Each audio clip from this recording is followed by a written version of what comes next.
What is up, you guys? This is Anasari and I am very excited to bring to you another video. Today is roughly about 1 year since I got my Nespresso Virtual Plus, and I figured why not do a quick little kind of review on my thoughts on having this machine in my life after, a year. If there were any cons, if there were any pros.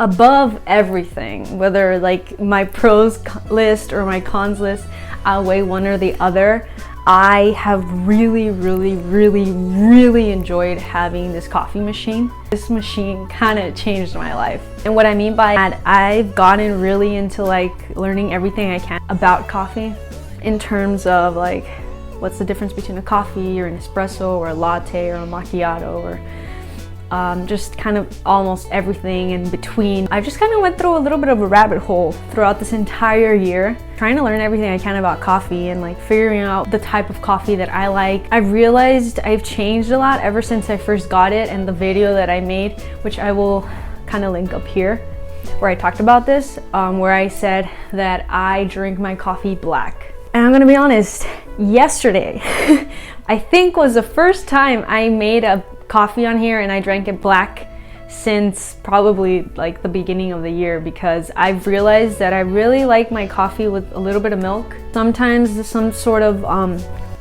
flavoring or caramel, but for the most part just coffee and milk. So in that aspect I think I changed a lot and figured out, well, not changed, figured out that I enjoy coffee with milk, and there's nothing wrong with that. Everybody has, everybody is different. Some people really like adding creamers or like a lot of different like stuff in their coffee, and that's fine. And I feel like I was being a little judgmental before when I thought like, oh, like you have to drink your coffee black. So that's kind of one way that my life changed. Now let's get to the nitty gritty and the points that I would have wanted to know last year before I purchased this machine.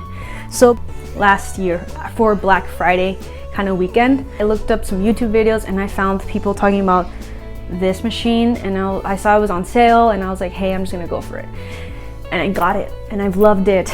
And the biggest thing for me was that I wanted to kind of cut back on my Starbucks runs and how much I was spending there, because last year I think I accumulated about 570-ish stars, which means I spent, or is it like $280? Oh, which is not the best, which means I had almost like one coffee per week throughout the entire year. Almost, not even. After looking at my Nespresso account, I learned that I spend $250 on pods, which seems like a lot, but then also if you think about it, it means I enjoyed about 250 coffees, which is a lot more than the amount that I got from what I spent at Starbucks last year. Me trying to justify myself, but also I kind of overspent, and I have an idea that I have for this upcoming year, because I spent that much money, but I still have, like, you see all these in here, and I have like 6 boxes of these under there, which means this is still gonna like last me until maybe March of next year, because I do drink coffee almost every day, but also somehow not every day. The point being that I did spend about the same as I did at Starbucks last year, but I got way more out of it, a lot more coffees out of it. So that's a pro. A con was that I ended up spending way more money than what I said on just the coffee itself, but that's more on me, because I ended up becoming dedicated to having my own kind of coffee corner, which is this whole thing you see here. This is actually in the dining room of my house. It somehow went from wanting this little bar cart thing to then realizing that I wanted like syrups and little stuff to like decorate this, buying mugs. There's 2 more here, but they're missing. And then realizing that I really was interested in coffee beyond the scope of this, that I ended up buying like a mocha pot, although that was only like $4, which isn't bad, a French press, a coffee grinder, whole beans of coffee. So if you add the amount of I spent on coffee plus everything I pretty much invested here, like the bar cart was about $110. It ends up being a lot more than what I spent last year on coffee, but like I already have everything here now, so I like this is gonna go for like another whole entire year next year. Now I don't have to spend on more of like this, like the syrups or anything like that.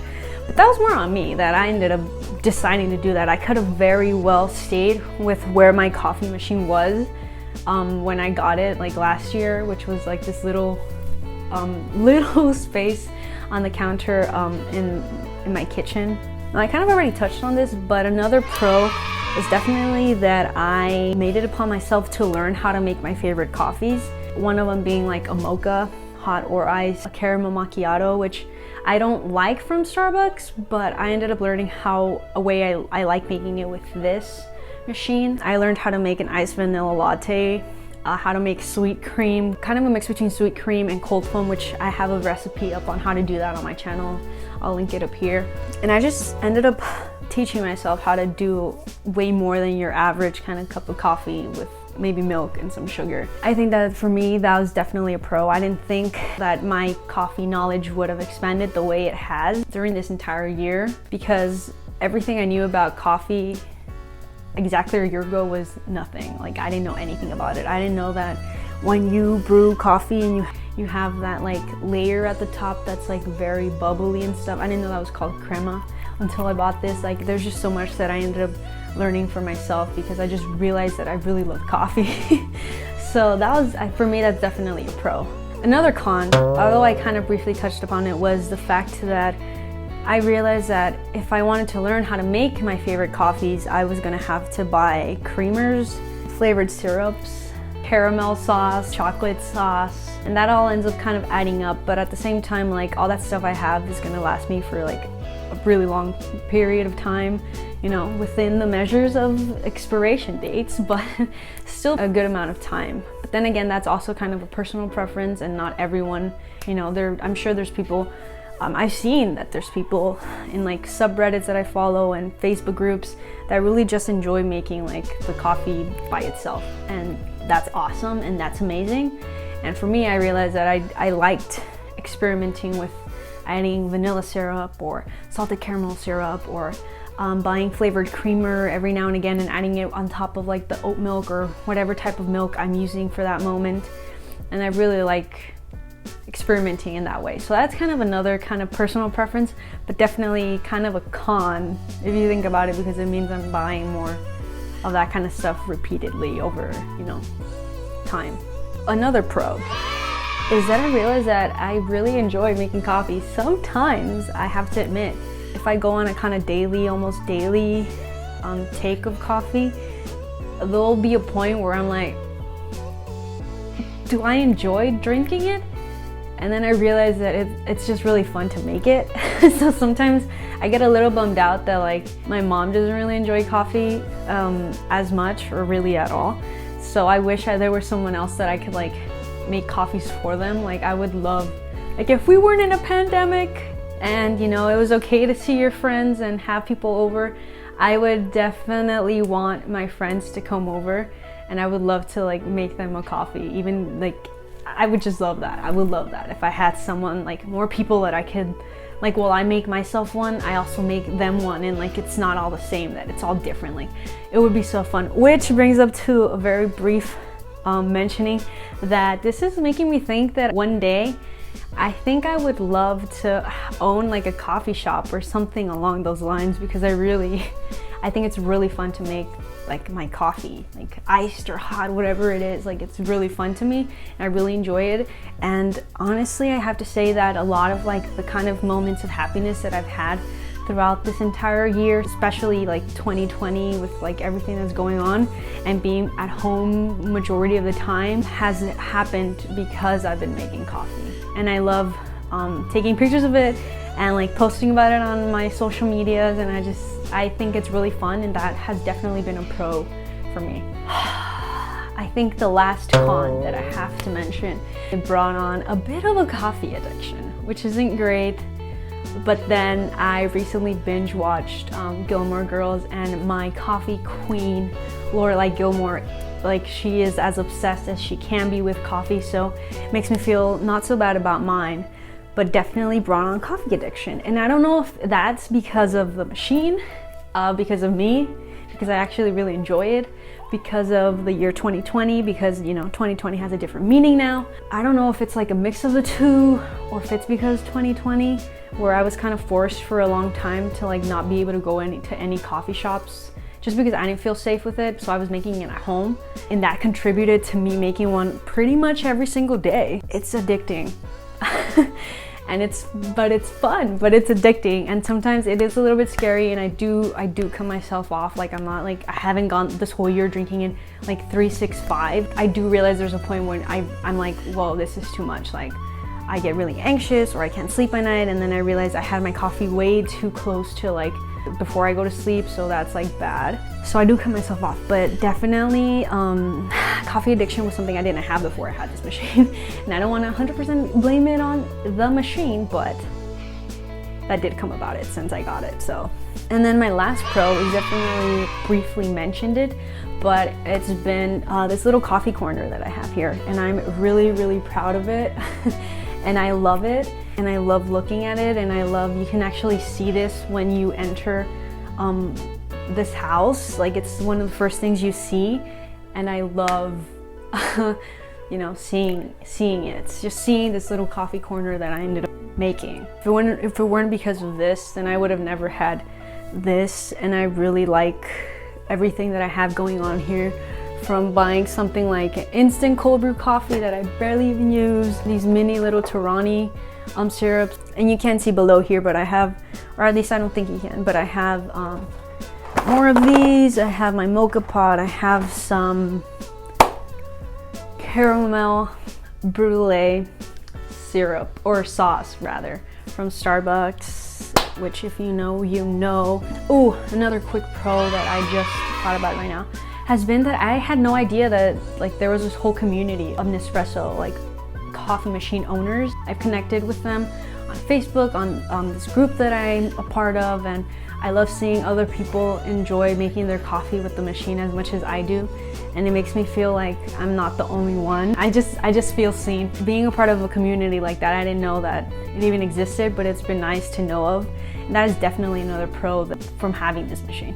Summarizing everything all together, I 100% do not regret buying it. I enjoy it. I love it. I'm proud of it.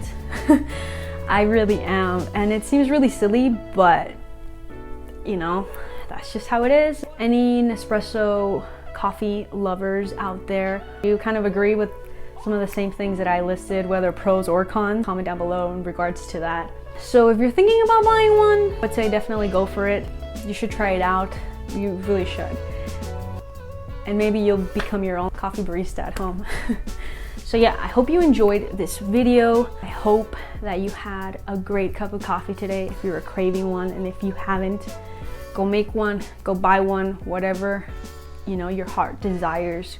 Go get your caffeine fix. Like this video, share it, leave a comment down below, subscribe if you aren't. You already know. Laters. Also, I feel like I can't finish this video without like going ahead and making a coffee with you guys. So let's do that.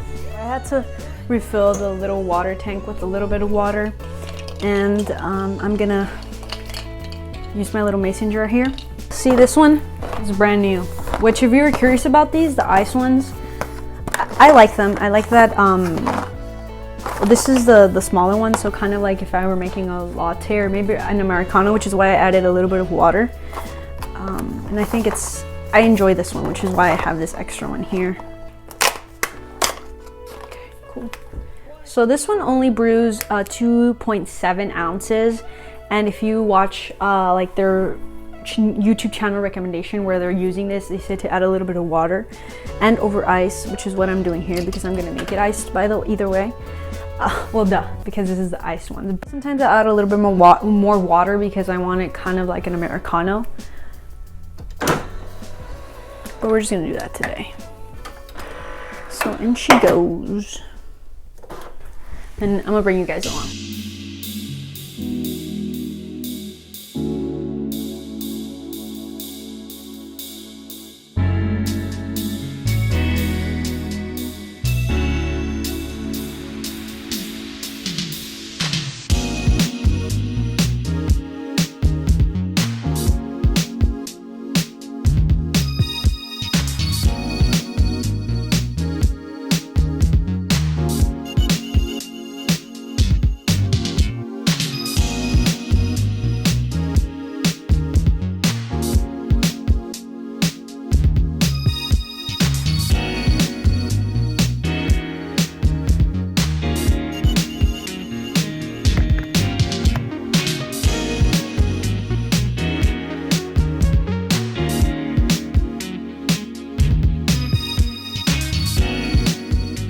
took on my microphone, but there we go. Just a quick little caramel latte, kind of. I ended up making more of like an Americano because I added water and used a small amount of coffee that I made in. Just a little bit of milk, but there you go. It's perfect. Wow, that caramel sauce, so good.